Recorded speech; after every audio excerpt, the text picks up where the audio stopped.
There's no such thing as a good or bad memory. There is no such thing as a good or bad memory. There's just a trained memory and an untrained memory. Does that make sense?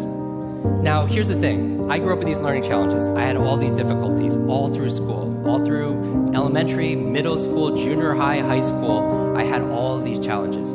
At the age of 9, I remember a teacher looking at me thinking I wasn't either smart enough to understand what she was saying or wasn't paying attention. She was talking to another adult, and she said, "That's the boy with the broken brain." And I was like, at 9 years old, right? And so those kind of identity issues, those beliefs, does that make a difference?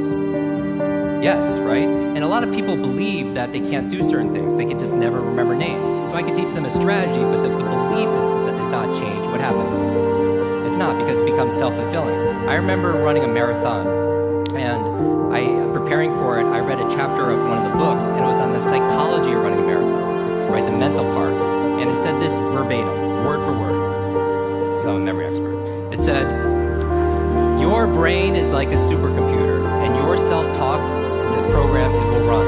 So if you tell yourself you're not good at remembering names, you will not remember the name of the next person you meet because you program your supercomputer not to."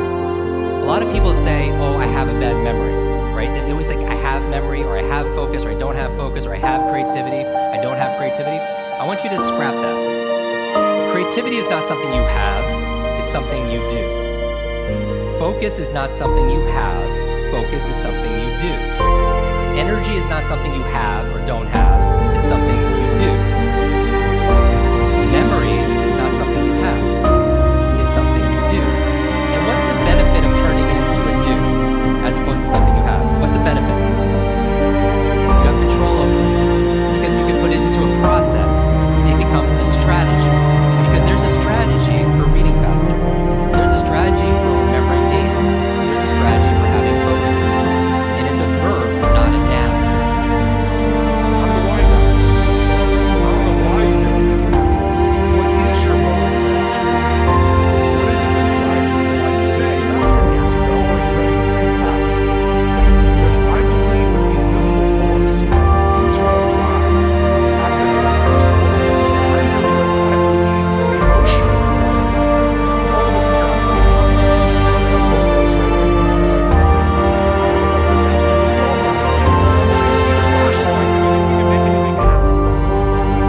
I am one decision away from a totally different marriage, a totally different life, a totally different job, a totally different income, a totally different relationship with my kids. Not like one decision, I'm divorcing you, in the marriage example, but one decision on, you could be having a conversation with your spouse and you feel your emotions rise up, and within a tiny window, those emotions